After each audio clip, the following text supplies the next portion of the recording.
We're some kind of a suicide squad. Oh my god. Where is she? Oh, Where is Rachel? oh yo, it's rewind time. Oh yeah.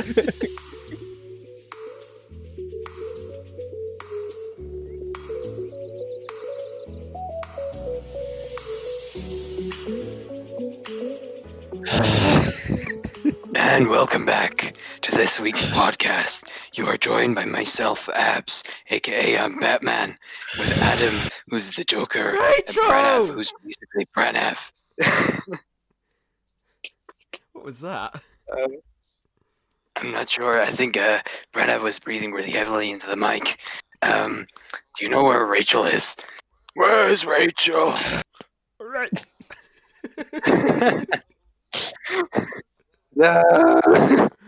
Oh my god. Why would you come to me? You were meant to get to Oh, Rachel. it's gone to Arnold Schwarzenegger. Rachel! No! Why would you come for me? Rachel! Right. Rachel! You know how to get these scars? Spoiler. I don't know. Anyway, welcome to episode 10. So we're into double figures now for the AM Filmmaking Podcast. Yay! Today, very special. Those who are DC fans, your time has come. We have picked, or the audience have obviously picked, The Dark Knight, which was made in 2008. Part of one of The Dark Knight. part of the best Batman trilogy, I think, of all time. But of course, before we get into all that, I'm joined obviously by Batman and Robin and Rachel. How are we doing, both? I'm fine. I'm very fine. Thank you for having me here. It's a great honor and a pleasure, and the pleasure's all mine. Yeah, I'm still looking for Rachel. The Joker took her. I don't know where she is. I think she's dead, and I need to stop talking like this. This is hurting my throat I now. was going to say, you've got about an hour to talk about this. I did know This you is were going to Batman after he got COVID-19. Probably true, man. But yeah, how are we doing, both? Like, how's your week been? Yeah, go ahead, Pranav. I took it away last time. Go ahead, bro. My week, you ask. I've travelled to the lands of the garden. I've then marched down to the sofa. I've even visited the bedroom once. Wow. Every night. Bedroom. And you know, the Hello. work carries on. I'm a traveller, what can I say? Well, damn. Respect that, man. Respect for going outside once in a while. That's good. Thank you. I've basically spent the whole week doing nothing, and then on Saturday I decided to become an Uber boy and deliver food to people, and that's about it. That's literally all I did. Nice. And I made a quiz for last night, so we're recording this on Sunday, isn't it, Adam? Yeah, man. It is Sunday, right? Yeah. So yeah, cool. Forgot the date. So last time we did a quiz, I created the quiz. It was basically just a massive roast off. So it's quite fun. That's about it. Yeah, there was a lot of roasting and a lot of facts that I just had no clue. That's one of my weaknesses. I just cannot recall what people have done. Like, even what my girlfriend says, my short-term memory is dreadful. But then my long-term memory seems to be brilliant. For example, Pranav, do you remember that time when you sat on a watermelon? Yes. I remember. I told him he shouldn't have sat in that Mhm. watermelon. We You didn't know. need to go all the way to Devon to sit on a watermelon. Watermelons, Devon. they just look comfortable. I just see them and I'm like, I just want Oh, to sit on yeah. one. You know. And then each time you sit on them, we have to go down to the hospital. You know. Do you know how awkward that is trying to explain it to parents, guys? I'm sorry he sat on a watermelon. We told him not to, but he Mhm. just decided he wanted to. It's just a weird running joke. I mean, was it Hamza who started it off? Hamza, he's gonna like that name. No, Yeah. it was Pranav. It's Pranav who started it off. It was my creation to It embarrass was. me. It was his own fired creation, back and then on it's been turned against him Oh, man. every time. Oh, man. You either die a hero or live long enough to Live watch long it. enough to you become one. Oh, my days. Exactly. But that's obviously a running joke of ours. I just say it, and it's just like, oh, okay. Obviously, Watermelons supposed to be sat on in our group. That's the Yep. philosophy. and that's a bad thing. You don't want to sit on a watermelon. No. That's the main. No, it's a great thing. Adam, don't lie. We know you sat on plenty of watermelon. Don't lie. We know you have, because the amount of times I've had to take you to hospital and explain it to your parents as well. We're all culprits here. Oh my days. Despite all that, we've recently had our first boil over in the UK, i.e., a anti-lockdown protest. And obviously the big news is that I think Jeremy Corbyn's brother or father got arrested during it, because of all the chants he was making and kind of the way he was going about his business. I'm not sure if you saw on the news. I didn't watch all too much of it. I did see some person getting walked off, and one other guy, I think he got kneed in the nuts. Oh yeah, I saw by a that. police officer, and I was like, I was wincing in pain. I was, damn. I love a good protest, you know? It's like, hey, why not protest the important things? How about we protest? Why are you keeping us in and keep making us stay safe? Let us die. It's so dumb. It's like, hey, look, we're trying to save you. We've extended furlough. And then boom, people are like 100 people, although they're sort of planning to slowly make everything back to normal, so to speak, for the public. But they're making it impossible when they do stuff like this. Like, why are you protesting anti-lockdown measures when they're supposed to keep you safe? How is it something that's fake when the whole world is is impacted by it? Well, maybe they're just copying from the USA, because obviously they hosted their kind of like lockdown protests, and like they're currently not in lockdown. They're just trying to. I think it's Trump's plan to kind of, say, well, I did try to save the economy when it comes to obviously the presidential elections that come up at the end of this year. But yeah, like there's also rumors saying, well, of course, like the economy's hitting a new low, but it's set to be at least 300 years lower. So from that time, so it would be the same time, probably back in the 1700s, which is pretty mad. Not gonna lie. Well, making progress. What a world! What a world that we live in. Yeah, absolutely fun. We come so far. Okay. It's like that Linkin Park song, "In the End." Crawling in my skin. Literally a different song called "Crawling in My Skin." I said in the end. He's like crawling in. It goes in the end. I got so far and tried. Yeah. Oh, this is poor from you lot. It's No, listen, tried I'm so hard and got so far. There you go. But finally. in the end, it doesn't even matter. Hey, look, some of my podcasts may be copyrighted and they may be taken off, so please don't sing. Opa Gangnam Style. Thank you. Copyright that. I will copyright that. Take that, Psy. Yeah, Psy. Yeah, Psy. Where are you anyway, Psy? Defend yourself. Apart from that, the main good thing is football has returned in the Bundesliga, which is the German football league, and the first game that was on was Borussia Dortmund versus Schalke, and apparently that had the recorded highest amount of international viewers across the world. Like, I think it reached over 200 million people watching just that one game, showing how much people have missed football, including myself. I mean, it was actually a quite good game, not going to lie. Haaland got 2 goals, I believe. As usual, scoring machine, mate. See what happens in the Champions League. Oh, wait, it's not on. Thank you very much for reminding me. Oh, yeah. So I'm not a huge football guy. Was that pay-per-view? Or pay-per-view or whatever it is? What do you mean? Or was it free to watch? No, it's generally free to watch. You can always get it on streaming, online or whatever. It was on BT And with the Sport. adverts and whatnot? Yeah. I'm just figuring out how they're making money off them. That many viewers then. It's part of a broadcasting network. Like, they obviously have a share when they show the football game, and then depending on the number of viewers they get, and commission goes to BT Sport and providers as well. So both like Dortmund and Schalke, and then the Bundesliga and that. So it's all money making. That's why they're showing it, and it's the only form of entertainment people can properly get at the moment. So yeah, unless anyone else has got anything else to add that's happened this week. You know, I was gonna say I'd quite like the drive-in cinemas to come back in a time like Ooh. this. If you just drive up there with your car, there's a huge screen in front of you, you just watch a movie, and that way movies won't die out like they are right now. Like new movies can actually come out. That's true, actually.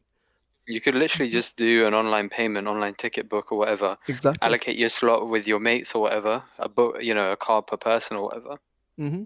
and then whole gang roll up. That'd be sick. I'm gonna copyright this business idea. Actually, I want to take it. Let's do it. Yeah, maybe it just depends where the space. They need to find a space to do this because obviously they're drive-in cinemas. It's a great idea, but it's just that was a great idea in the 1950s, and by that point there was about 30 million less people than there are in the UK. Yep.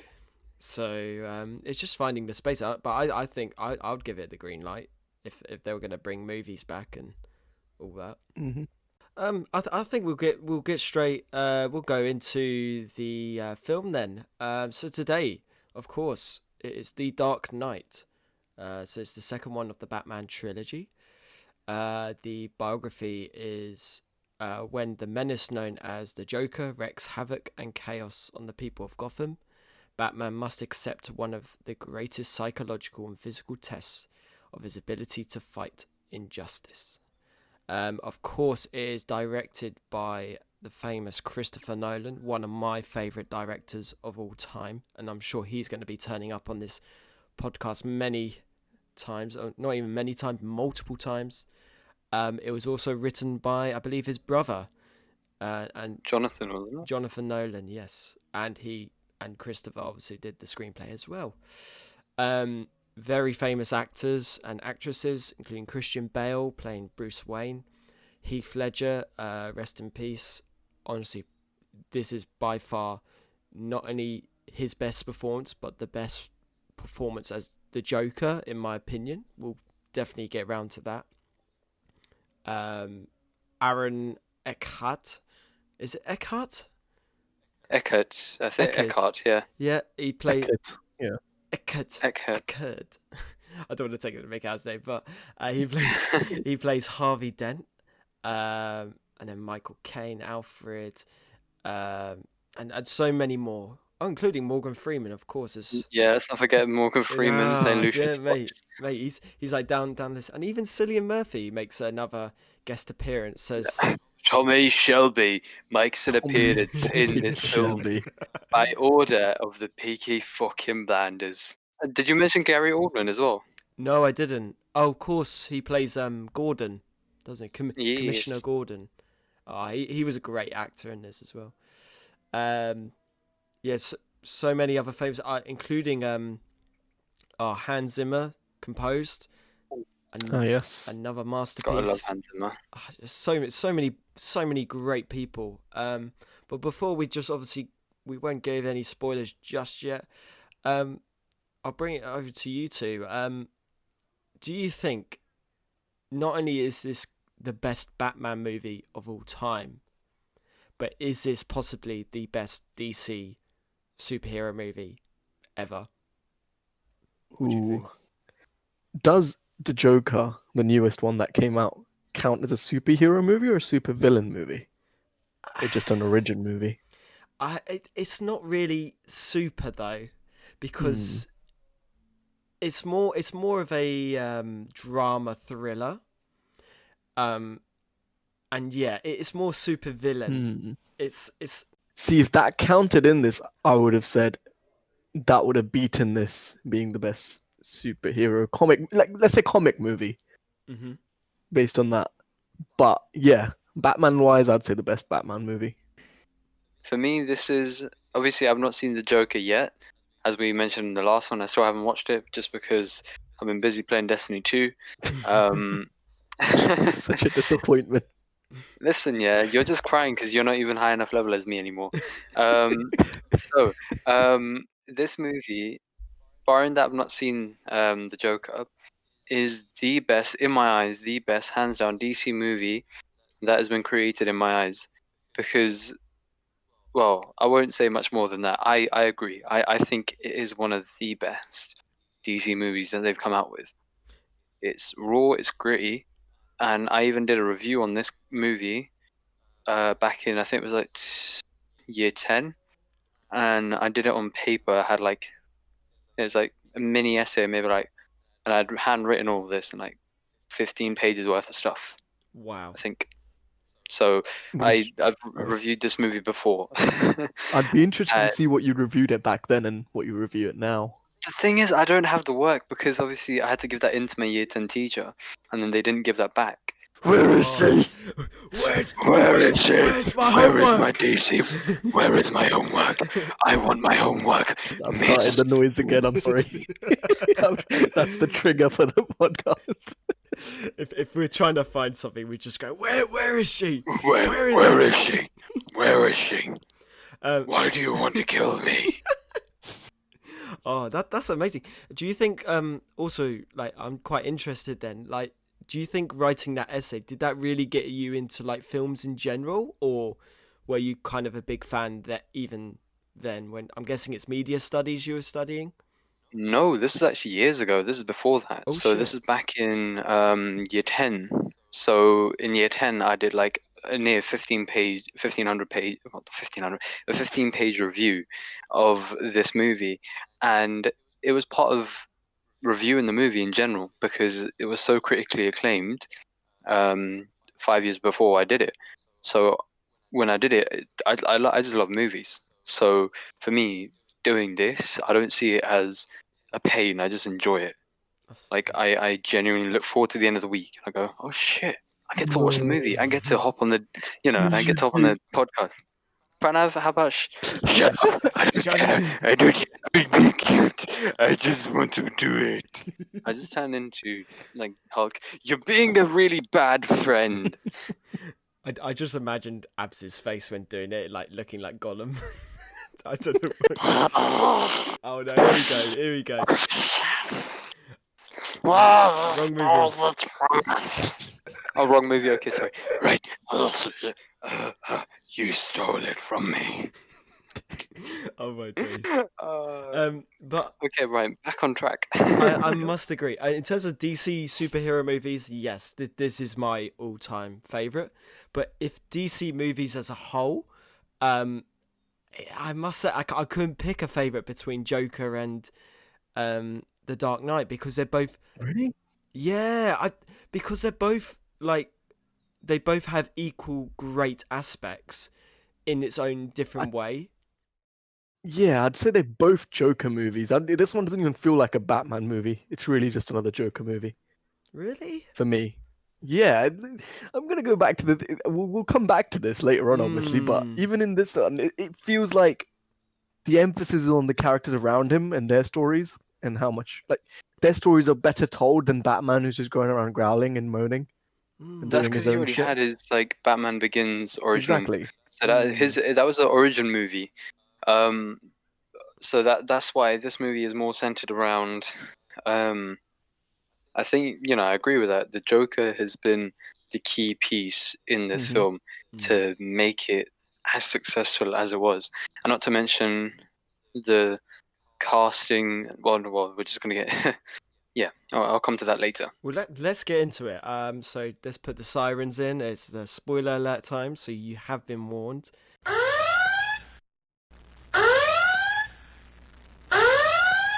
I don't know where to start with this film.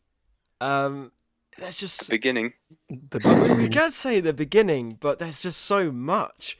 I mean, if instead of just like a character or a scene, I must say, top hats to once again Christopher Nolan. I think the direction that he took to making the sequel, in terms of bringing up like origin stories of these supervillains of the Joker, and as well as the transformation of Two-Face, was just fantastic. It kind of recertified what a dark, gritty superhero movie can feel like, which there's just not many around. Especially with its harsh shadows, low key lighting, that it really helped intensify the drama and adding kind of the real aspects and the mystery to the characters of film. I think that was what my favourite thing about the kind of looking at the whole overall film of it.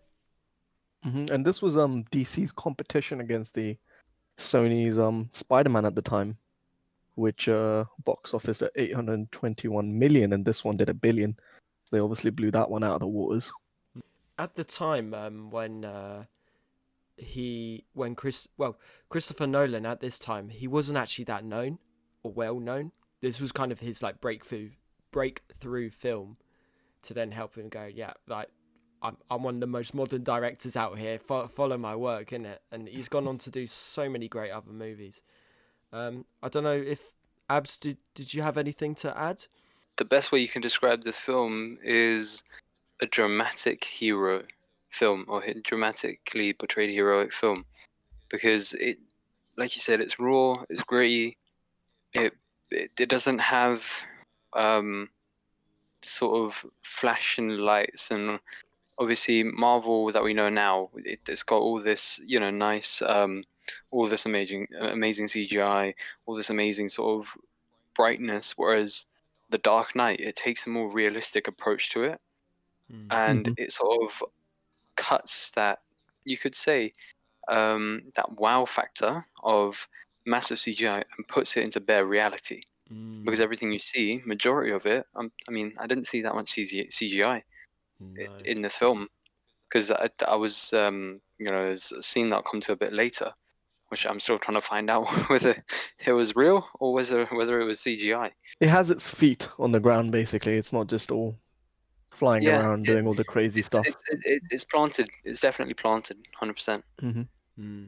And it's just fantastic. And I think one key character that shows it, and we've obviously mentioned, it has to be Heath Ledger's portrayal of the Joker. I mean, it was just legendary. Like every scene, every word of dialogue, and the way he portrayed it was the most perfect example of method acting.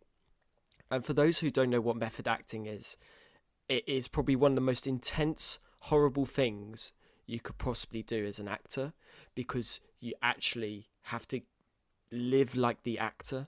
I mean, one of the facts, hopefully I haven't stolen from one of Pranav's facts of the week. Ooh. I hope not. I'm praying, fingers crossed. Go for it. He actually locked himself in a room, or a hotel room, for 43 days. And he, like, even after shooting, he went psychologically and physically mental. Like, he would go through a day with only two hours sleep, and bear in mind, this is after they filmed, and he wouldn't eat much. And like, I don't know if this had an effect in terms of what unfortunately led to his like really tragic death, but like in terms of like for cinema, this is it's unbeatable. Do you not agree? Definitely. And I think Jared Leto for the Suicide Squad movie actually tried to copy some of his tactics, but it really didn't work out, and that's why we didn't see another Jared Leto movie with the Joker. But Heath Ledger really does just he takes over every single scene, and that's why I was mentioning at the start that this didn't feel like a Batman movie, because Batman actually didn't feel all that powerful. Batman felt like a little bitch, I'm not gonna lie. What? Compared to the Joker. Batman. No, it's agreeable. The thing is, I can actually agree with that, simply because I've written it down hundreds of times in this. It's not about being physically powerful. It's about having the mental ability and agility to actually do it. And if you're comparing it, obviously, Batman is resilient. He's incorruptible, as the Joker says. But in terms of mind power, you gotta give it to the Joker, because he has, regardless of his, hysteria and his sort of schizophrenic, paranoid actions, he is 10 steps ahead every single time. And the thing is with Heath Ledger, he obviously, one of the things I read up when I was reading up on what happened with him is that he was actually seeing the Joker in his dreams and nightmares and stuff like that. So that method acting definitely did take a toll on him. Mm. But I have to say, in terms of raw ability to act, he was amazing. Honestly, every single time I saw him as a Joker, he didn't need to say too much. He said just the right things, and it still sent chills up my body. It was mad. Mm. It was a really scary portrayal, and I think 100% props to also the makeup artists. Like, it was just a like when you've seen like the other Joker movies before this movie, it's portrayed as this kind of happy, smiley, really like nice slicked back hair. In this, they flipped it massively. The smile is now his like wounds from his scars when he was beaten up when he was younger. His hair is greasy and the makeup is not quite there, and I could see why maybe he had nightmares in his dreams, because it is so scary to look at when you do see the Joker in this film. Yeah, I was gonna say a lot of people do link Heath Ledger's death to this movie as well, because after post-production, obviously, he was suffering from insomnia, nightmares, everything else, and he obviously overdosed from sleeping pills when he died. I think it's but this is like, despite like everything that's happened, it is almost like the perfect film. The perfect villain. It's set up for what villains should be like, even though it does take a toll. Again, method work, acting can work either way. As we're like we said in Suicide Squad, if again we give spoilers for that. I think we do. No one's gonna watch that. No, they've seen it first time around and all the reviews. But I think you should watch it, because if you do watch the Joker scenes, you can just tell when it does work and when it doesn't.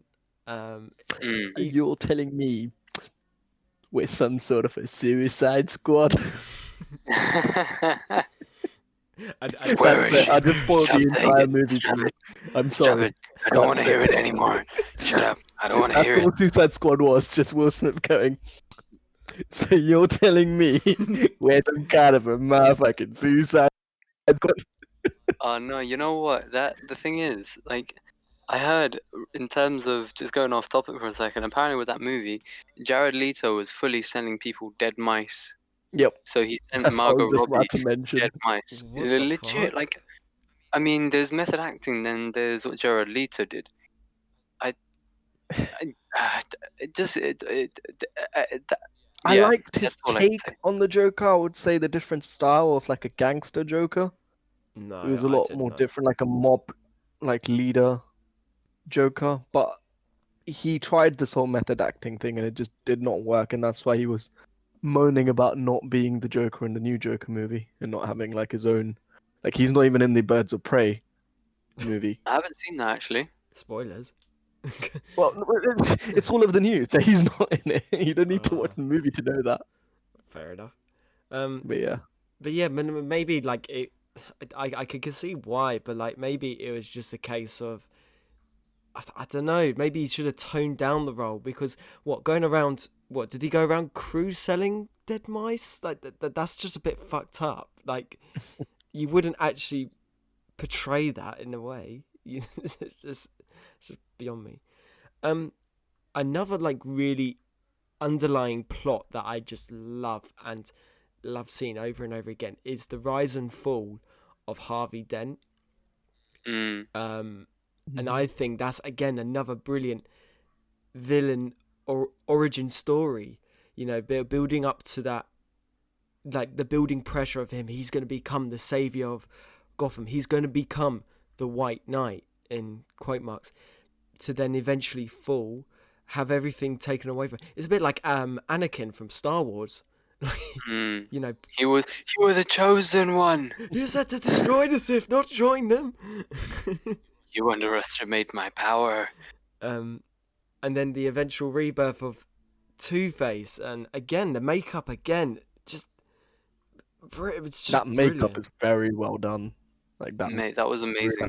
The original of his face burning is kind of silly, because he did have all over his face. I think it wasn't just one side when he was coughing and like screaming about Rachel. It was on one side of his face, and then there was like some splatters going onto the other side. Exactly. So he fell on one side of the face. So, but yeah, no. The thing is, they did motion capture and then they had the makeup, and then they overlaid CGI. But you couldn't tell it was CGI. It was so It well was done. very well done, yeah. The movie all round was so well done that I won't lie, I'll say it now, I didn't find any, if that many, negatives about this film, because it was just so, like, obviously there's some bits that you thought, but majority of the time I didn't find myself, in some films where you're like, oh, this one, I was there the entire time and I loved it. As much as I watched it when I was younger, I watched it today, same feeling, same chills. Absolutely.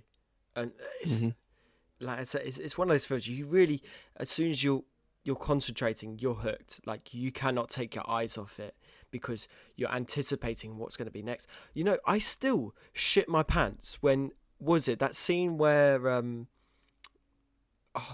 when was it the Joker then started getting the mob gang together, and then I think, was it the mayor came up to the window saying, "Oh, we don't need to like fear or anything," and then that dead body. Oh yeah. Of Batman, Oh, yeah. that I still shat myself. I was again. I was. That's a good jump. I was just like looking over. I was just like, "Oh, what's going on? Oh, fuck!" It's like, it was. Never it's ready a for good that jump. scene. I was just saying that's a really good jump. It's just a really good jump scare. Like mate, that was more scary than the whole of It Chapter 2. that was. I genuinely mean that. Yeah, it's true. I think It Chapter 2 is a comedy film, in my opinion. It was. Yeah. I think we all spent the majority of that film. I mean, I don't know about you, Adam. You were sat far away from us. Oh, yeah, whatever. At least I sat in my seat. Yeah, but then Yeah, everyone was sat in front of Georgie. you. Hello, Georgie. Hey, Georgie. You like Georgie. popcorn? Wanna come play? You like popcorn? Pop, pop, pop, pop, pop, pop. 1, 2. Ah! You didn't say. Let's go on to our favorite scenes then. Yep. Pran, do you want to kick us off? Pranav's favorite scene. Yeah. If you had to pick one. I'd say Pranav's favorite scene is probably everyone else's favorite scene, I reckon. When the huge truck flips, I think I really like that scene. I think it was done practically. It wasn't just CGI. Very good decision. Yeah, he flips the entire truck with a little rope around it.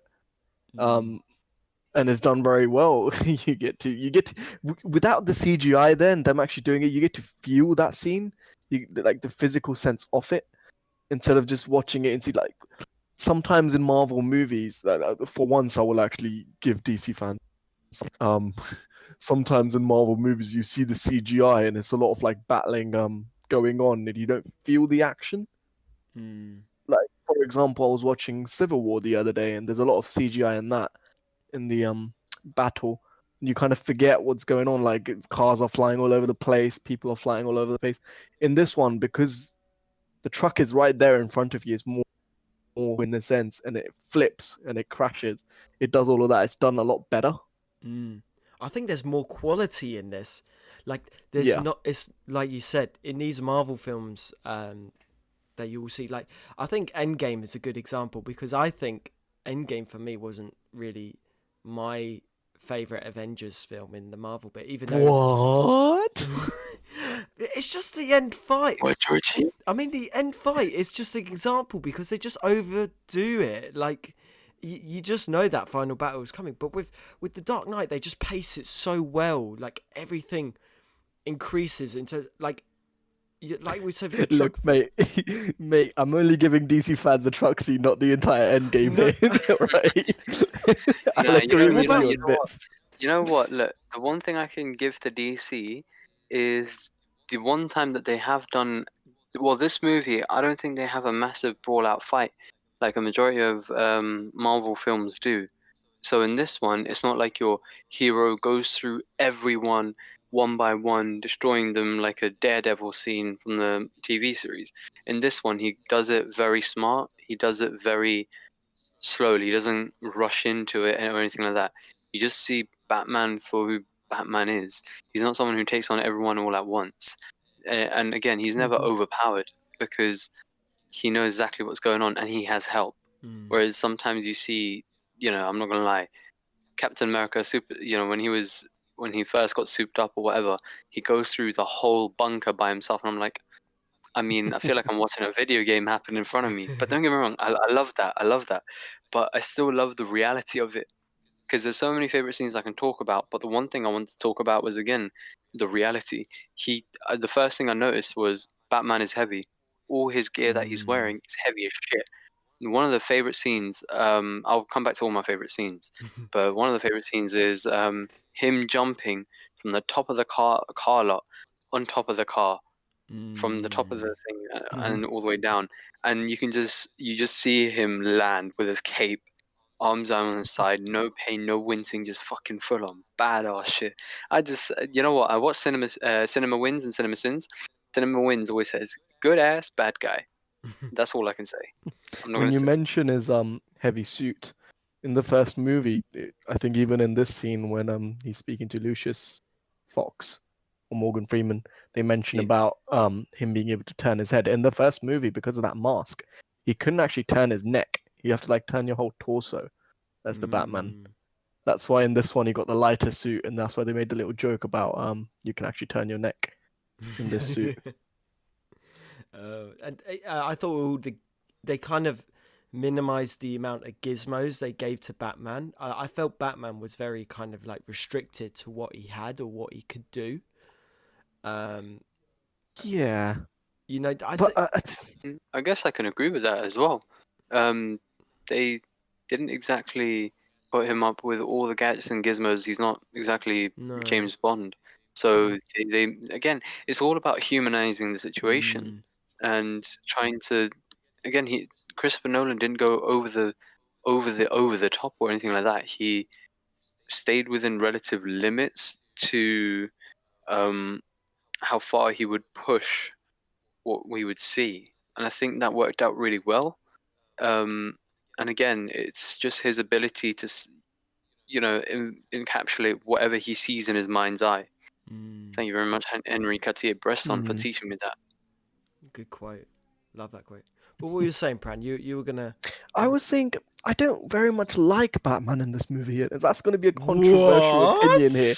I don't like Batman. He's just not likable. They didn't make him likable. First of all, they're showing you Bruce Wayne, who's just a complete dick, walking around with models and shit, and crashing into parties. That's what he is. I'm gonna argue with rich him. asshole.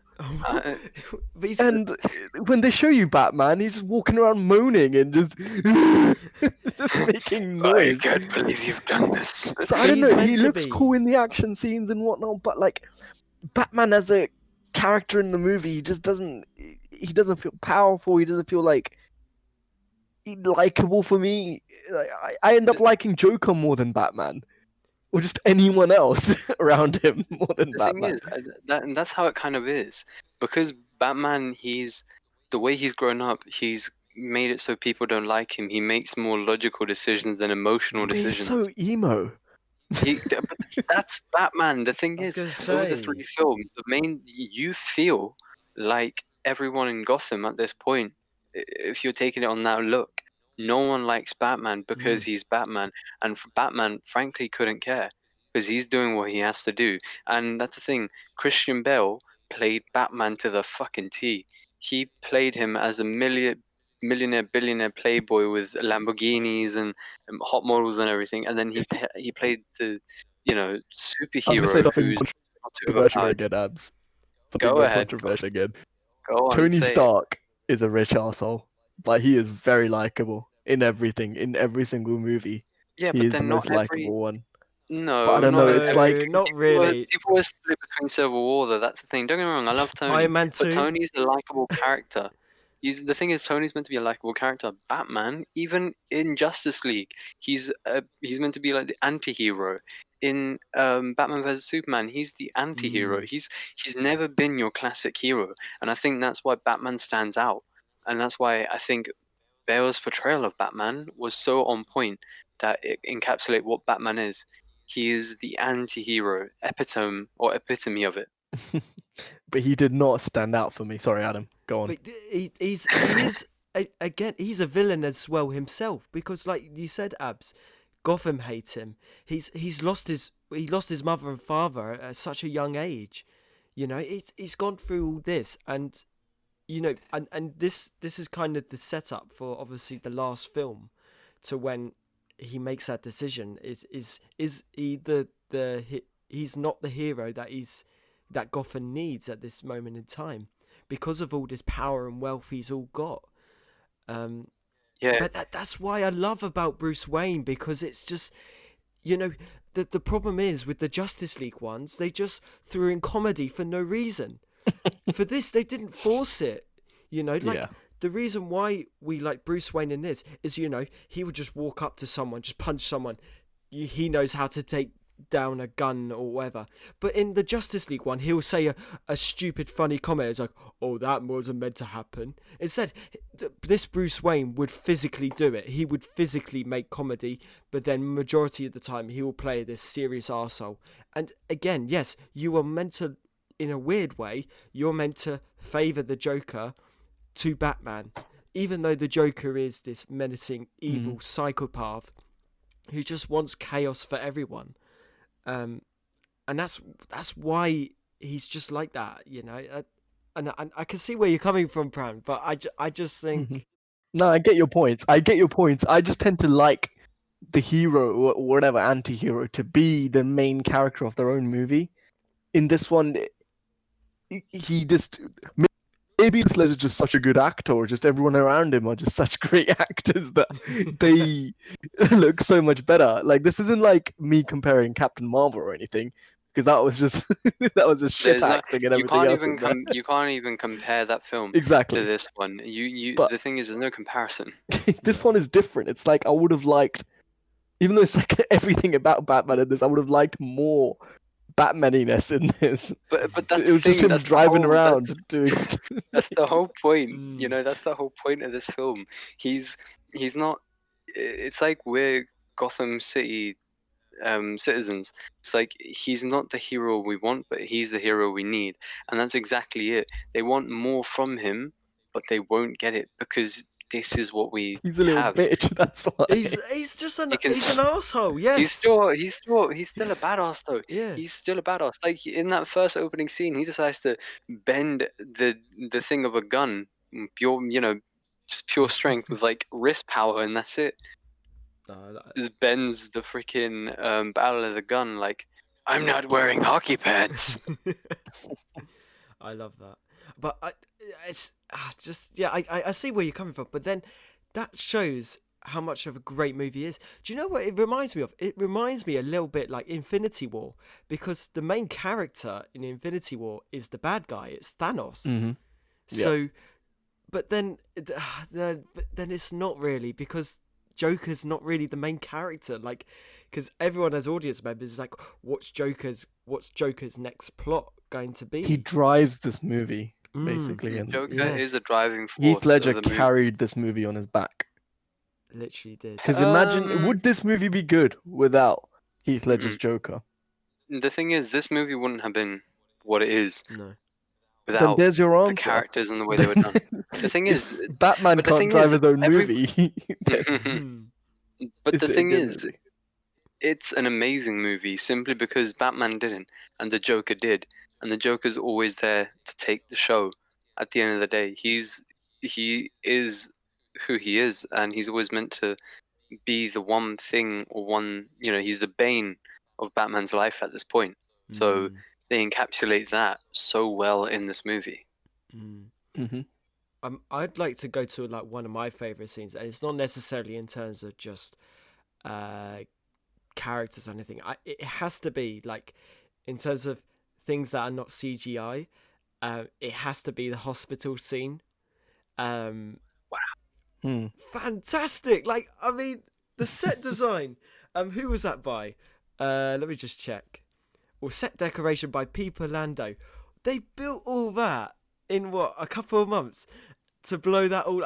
It's just mind blowing to see that on screen, and and it looked great. It looked so good when the building is collapsing. It's just fantastic, and again, and then you get into the plot of when, so obviously Rachel is dead, and then we see this nice. Oh, it's just another brilliant monologue by the Joker. Probably my favourite, when he's confronting Harvey to say, well, you know, that there's two sides you can look at this, in terms of, do you want to cause chaos, or do you want to blame those who are at fault? And it's that twist to then go, actually, you can, in a weird way, you can see where Harvey Dent is coming from, to why he's twisted to this side. Because even though the Joker did twist it when or he turned it on his head when he said, oh yeah, Harvey is in 162nd Street and Rachel's in the other, but then it was the other way round. It was that whole twist that... Oh, I didn't even realise that. I didn't even realise it was the other way around. Did you Yeah, not? it was the other way around. So Harvey, the thing is, the entire film is also kind of centered around the Joker turning Harvey Dent into the villain, because he says it in the beginning of the film. You know, you see yourself become one. He lived long enough to see himself become one. And the thing is, at that point when the Joker's in the hospital with him, it's a great scene, and I think it's powerful how smart the Joker is, because he manages to, you know, manipulate Harvey Dent into becoming Two-Face. He reaffirms, you know, that decision of, well, was it me, or was it the people who didn't listen to you while you were screaming it at them the entire time? So it's that ability to, he says it, flip your plan upside down, and he flips that mentality upside down. He brings out the darker version of him. He corrupts him. Literally. He is literally so, he encapsulates corruption, and it's amazing, genuinely. And what's amazing is, like, you as audience members, you can actually see why he's doing it, because of everything that's happened to him. He feels that, you know, Gordon set them up to say, oh no, we're just going to save Harvey, we don't want Rachel to be saved. It's that flip where you only get Harvey's side to things, because obviously during that chase scene you're kind of getting intense. It's like, oh yeah, you think Rachel is going to get saved, and then it's just amazing that just it's that heartbreak reality of it. And I think that's just really, like, great underlying story that people sometimes just forget, because they all go, oh yeah, the Joker's amazing, the Joker's this, but it's just that underlying story that slowly turns into, you know, that this is the true villain that was hiding under our noses, unfortunately. But I again, another fact, I'm just still praying that Pranav didn't... Don't worry, some really good facts. I'll say after this do. fact I can go for it. But yeah, that hospital scene, going back to my favourite scene, that was all real for whoever's seen that movie. And they obviously only had one take on this. And Christopher Nolan, he told the what do you call people who set off explosions?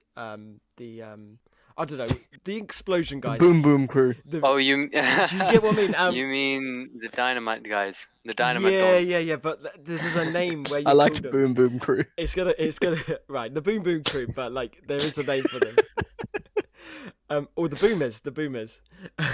Boomers. Bloody Boomers. Boomers. Christopher Nolan told them to delay the full explosion. So you obviously have that famous scene where Heath Ledger's walking out with the detonator. He's got his hands up in the air. He's like, I'm blowing up the whole hospital. And then obviously all the explosions stop. And then Heath Ledger's reaction to them pushing the detonator was all improvised. That was all real, because he thought, oh, there must be a mistake. That surely must be a mistake. This is one take we've only got. And then all of a sudden all the other explosions went. That's just a real reaction. And that just shows kind of the in-depth kind of realism this film, like that we keep saying, this in-depth realism this film is showing, of not only that the building's collapsing, but the fact that the Joker or Heath Ledger himself is kind of going, well, I've got to stay in character for this. Is this fucking thing not working? It's just fantastic. It's just my favourite scene of like the whole movie. You know, I must say. Yeah, it makes the characters feel real and not just in a movie. It makes them, gives them a better. I don't even know how to describe myself here. It makes them seem more real. I'm just gonna stick with that. Yeah. It- It's The fair. thing is, you're not wrong with it at all, because the whole movie, again, you have to give it to not just the actors for bringing the whole script to life, but the writers, as well as those who made the script, those who did every single inch of this movie so right. Because if we just go back to, I think if we don't, well, it's a nice time to talk about it. You've got your establishing shots, you've got amazing hues, superb mastery of the camera and the screen, and you've just got everything set out in such a way that it sets the scene for you before you're actually in there. You can hear them talking, but you can, you get an idea of how vast the world is and how small it is at the same time. And this is just one city. And the best thing about it is the Joker manages to lock down the entire blood clot city. He manages to do that, and it's the best thing ever. How much power does a man need? Not that much. Does he care about money? No. Some people just want to watch the world burn, and that's exactly what the Joker did. There's that scene after Harvey Dent is saved where he's still screaming for Rachel! Ray. There you go. Thank you very much, guys. And then there's that scene where he escapes prison. You see the aftermath of what he's just done. He's enjoying his head outside the car, driving away, not giving a care, nonchalant. And you see the burnt ashes. You see everything. Like the score by Hans Zimmer is an absolute masterpiece of this film. You hear undertones of the Batman theme. You hear, you anticipate the scenes because you're told to by the music. The way they did it was completely different from any other movie, I think, and that's why it was genuinely so good. And you hear the really creepy violin every time you know there's about to Yes. be a Joker scene. It's just a high tone on the violin crescendoing. I think Crescendo? if my GCSE music knowledge serves me well, it's a crescendo on the violin. Oh god, Oh, I'll there you probably go. get That's the word roasted for this. crescendo. I think it is. Is that when it's Yep. like descending, but like it sounds? It's just it's just held on that one note. It's similar to Yeah. Is it similar to Dunkirk when you got that kind of The plane coming in again, yeah. yeah, and Yeah. it keeps like building up and up. It feels like it's going up and up and up, but all they're doing is just changing pitches and notes. It's really good. It's a well, it's a character. It's an effect. I don't know what Yeah. that effect is called. Yeah, it's almost it's a character theme really, because as soon as you, like you said, when as soon as you see that, it's like, oh, some shit is gonna go down here. Is he gonna pull off a pencil magic trick? Is he just wanting his phone call? Like, it's just that intensity that's all built up. Oh god, what was I gonna say? It's similar. Yes, it's similar to how John Williams scores his music. Because obviously John Williams is very, he's been very famous in terms of making themes. Like, I mean, instead of like Star Wars, I think another great example is like Jaws. I mean, that build up of tension, like dun, dun, dun, dun, dun, dun, dun, dun, when that's coming, you exactly know when the shark is. And then similar to when Hans Zimmer obviously said, right, this Joker theme, as soon as this is coming, you know what's going to happen. It's that build up to like tease the audience of like, here it comes, it's coming, it's coming, come on man, like just give it to me man. It's one of those moments, isn't it? That's what she said. Fuck you. That's what she said. Fuck you too. Right. But can I... You literally walked into those. I'm sorry, mate. Yeah, I usually do anyway. Can I just say, like, there is one negative. It was quite a hard one to find. Like you said, Abs, it was impossible sometimes just to like dig out and find some. I felt for me the affair between Bruce and Rachel it it was a little bit too late to put it in there. Rachel is a hoe. Wow.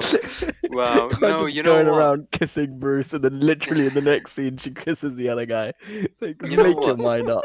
The thing is, I think it's more on Bruce's side than it is on Rachel's side. No. So I think No, I No, disagree. look, No, I disagree. no. What I'm saying is, Bruce is more in love with Rachel than Rachel is in love with him. If you know what I mean. And Batman or Bruce is still, he still has those feelings. So at the end of the day, it's more like she's caught in a love triangle, not of her own choice. She's created that love triangle. Come Yeah, on. I was gonna say. You've got Batman on one side and you've got a White Knight on the other. With that big chin of his, I must say that big Innit? chin. Yep. Speaking of Harvey Dent, that's one of my facts here. Oh, Before Aaron Pranav's Eckhart, Pranav's facts. we gotta record that. We gotta record that. Yeah. Let's record Okay. it. Let's record Definitely it. for the next podcast there'll be a. Okay, for this one then. There, we'll add it Facts. in. Rachel. Wait a sec now. Oh my Yep, god. I just need some abs noise Ear rape, before. Ear rape. Give me the fact. I need the fact. Give me the fact now. Before Aaron Eckhart was cast as Harvey Dent, they almost casted Ryan Philippe, Mark Ruffalo, Matt Damon, and Hugh Jackman. So Wow. you would have seen a Hugh Jackman Harvey Dent. I reckon that would have been quite cool. Half the time he would have been I'm the fucking screaming, going, Wolverine. "Ugh." He would have been growing claws out of his hand and be like, Hugh, mate, wrong movie. He might have. This is Batman, not Wolverine, mate. What are you He doing? might have broken into a song if you had Hugh Jackman. He go, Exactly. "Oh, this is the greatest show." No, Fuck or you, Rachel. Les Mis, innit? A little bit of Les Mis, innit? Les Mis. Oh, no. Les Mis. Les Mis. Les Mis. My Mis. dear Cosette. Les Messi. Look down, look down. Another Batman fact is for in the you. sky. Another fact for you is Toss a coin to your witcher. I am oh Two-Face. my days. Right, Pranav, please continue. Flip a Another coin, fact. you live. The other side, you die. All right, go on. Go on, Brad. Go on. I was gonna say, other fact. Heath Ledger actually designed the look of the Joker himself using makeup he bought from a local shop. And Oh. Christopher Nolan was so impressed that he tasked the movie's makeup team to recreate it themselves. So there you go. There's Wow. another part of the genius of Heath Ledger. That man Mhm. knows no bounds, man. Honestly, he just a different kind of gravy. You know what I mean, son? And Different gravy. the final Pranav fact of the week is during that ambitious SWAT chase scene where the whole RPGs are being shot and shit, while that is going on, one of the IMAX cameras were destroyed. And you're probably thinking not a big deal and whatnot, but that was one of the only 4 IMAX cameras in the world at the time, and each one was Damn. worth 250k. Holy shit. That's how expensive cameras are. I'm not even surprised. Yep, and it was destroyed. Do you know which scene it? That's painful. So it's the scene with the RPG. But are you telling me what the camera did the camera fall off the truck, or was it like destroyed by the RPG? That's what I'm It's trying just to. during the SWAT chase scene it was mentioned Damn. that it was broken. So it must have fallen off or something, or maybe an RPG shot hit it. That would be funny. I was trying to think because when that second RPG hit the police car, I was like, I hope they didn't leave their camera in there. But yeah, anyone else want to add, like in terms of if they've got any negatives, like? Oh, I got a couple of things that didn't make sense to me. First of all, I hate when Batman just disappears mid-conversation. It's like you'd hear him twaddle away. It's a huge ass, like chunky armor. You can't just vanish. He's not bloody Harry Potter with his cloak of disappearing or whatever that thing's called. The cloak So- of invisibility. it really tilted me every time I saw that. Someone's just having a conversation with him, and he's just not even there anymore. Like, no sign of him. The other thing is, like, when Harvey's in the car with one of the police guys, and he flips a coin, and obviously the police guy survives, but then he says his driver doesn't survive, and he just straight up shoots the driver. The car hits something, it flips, it lands upside down. You'd think Harvey and everyone else in that car would be dead. Yeah. No. No, you know what? I had another scene like that as well. I think it was with his. I don't even get it. Like, I think he just clenched his butt cheeks and prayed for the best. He just kind of, you know them ones where you're approaching a speed bump. He's like, oh, I'll take this as a speed bump. I don't care if I die. So you just put a seatbelt on and then. That's the thing. I like this, like, physical action and whatnot, but sometimes the action doesn't make sense. Like, right there, it's like, if he's doing that, he is literally killing himself too, and he should not live that. Yeah, I completely agree with that. Mhm. The same thing when the Joker. Actually, I've got a fact about this this scene where the Joker crashes the party. The presence of the Joker in front of Michael Caine freaked him out so much that he forgot his lines.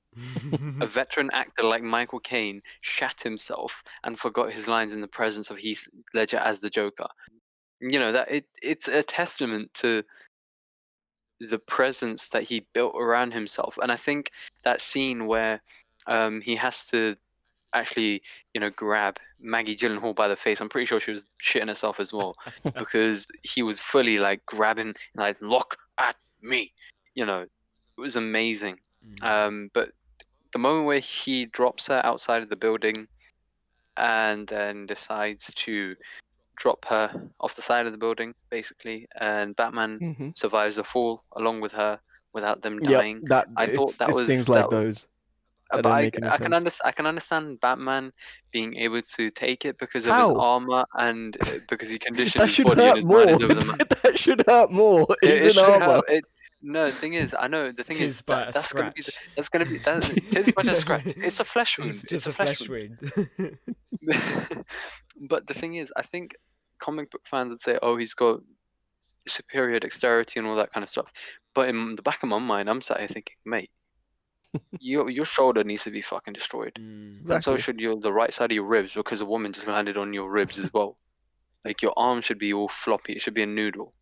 True. Legit. And just going back to that scene as well, I really like the scene when he's driving towards the Joker, right after the truck scene. And the Joker's like, hit me, hit me, hit me.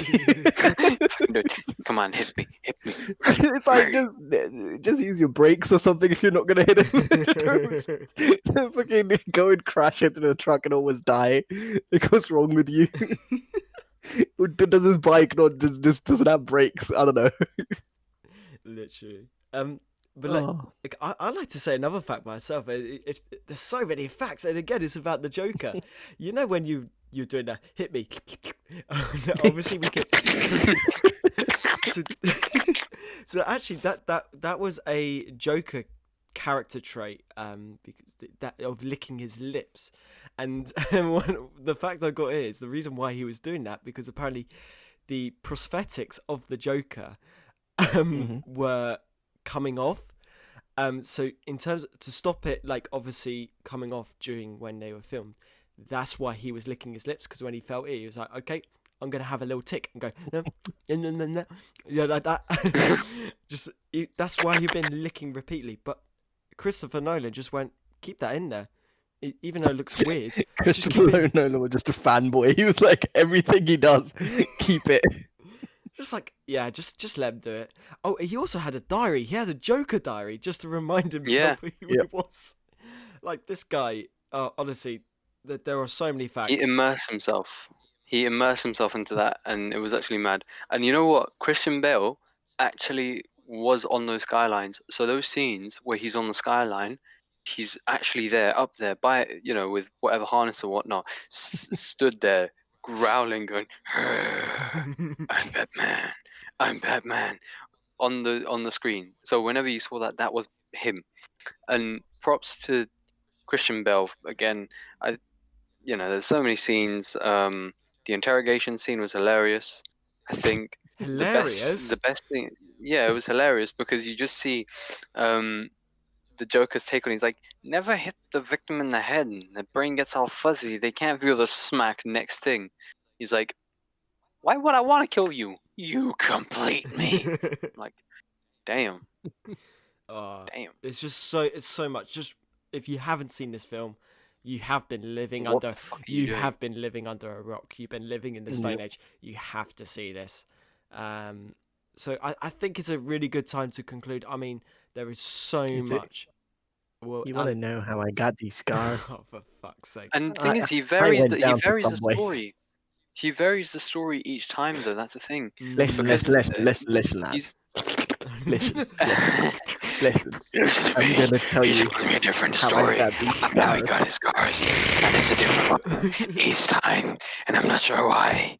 You know, the first time he says it, it's about the way his dad carved his face up like a chicken turkey, and then the second time it's about how he wanted to make his wife smile, so he puts razors in his mouth and starts going.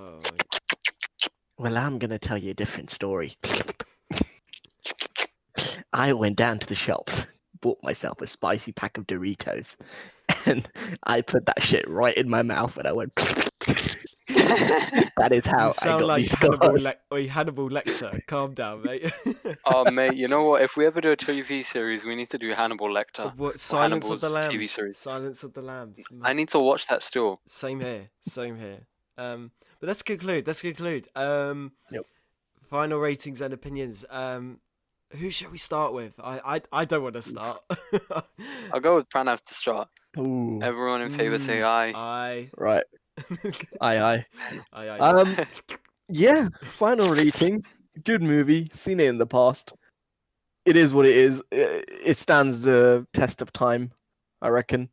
Don't know for how long. I think for me it is Heath Ledger carrying that movie alone. I would have liked more from Batman in it, and just I don't know, Controversial. just a bit more from Batman. Yep, very, very controversial. So Heath Ledger's back must have really hurt after this movie, after carrying it on his back the entire time. So for me, I'd give it a solid 8. Ooh. Okay. Ooh. I'm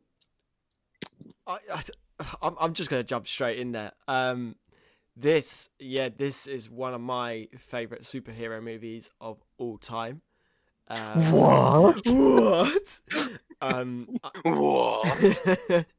You are? Definitely one of my favorite DC superhero movie.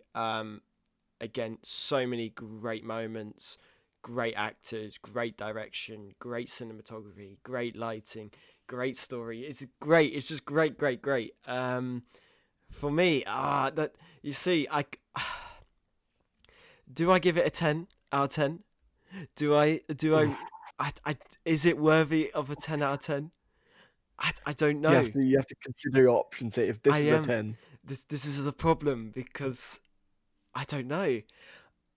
I'm gonna just be safe and keep it as a 9.5, because it's just too good to be true. It's just great. It's just one of these films I could watch over and over again, never get bored, and I'll always love it. So I'm gonna boost it to 9.6, just to be there, just so it's my highest rated film on this podcast to this date. So yeah, over to you, Babs. It gets a solid 9.5 from me. It overtakes Thor Ragnarok. Obviously, I give that, I think it was a 9.3 or 9.4. Simply because there's an unspeakable amount or immeasurable amount of how amazing this movie really was. How it encapsulates what superheroes are, what villains are.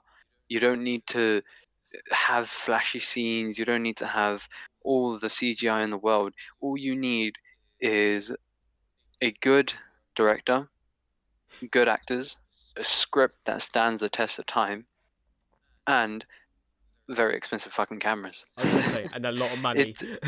And a lot of money. It did have a very big budget. It did have $185 million budget, and everything went to the film production, and it shows.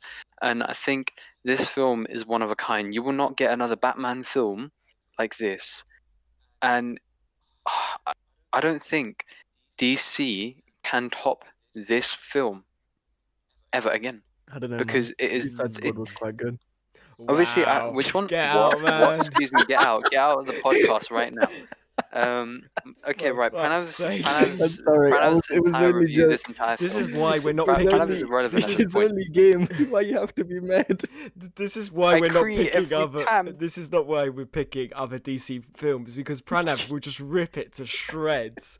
Oh mate, I would You rip know it to what? shreds as well. If you're a I would DC sit fan, I'm here- really sorry. I try to take the light-hearted Really approach as a filmmaker, but I'm not gonna be a fucking asshole and say Nah, and calling you have to Bruce be. Wayne a fucking bitch. He's just a He is. he's He an is. asshole, not a But Pranav- bitch. He don't take shit from no one. Pranav, you He can took call shit him. from the You Joker. can... Yeah, but then would you take shit from the Joker if he was stood in front of you with a knife in your I face? was Going, do you want to Batman. know? He would sit. You want to He know would how sit I on a got these watermelon. scars? He would sit on a He watermelon. would. He'd probably sit on a watermelon. If the Joker told him, go sit on that watermelon, like, how long for? But no, right. So back to the point. Hands down, the best DC film that they've made. Obviously, I haven't seen the Joker, so this can or cannot change. Maybe in the next podcast, I might have watched that movie. But I genuinely think that The Dark Knight was mind-blowing. And it's just good. Just fucking amazing, really. So Just good. it deserves that 9. It's just amazing.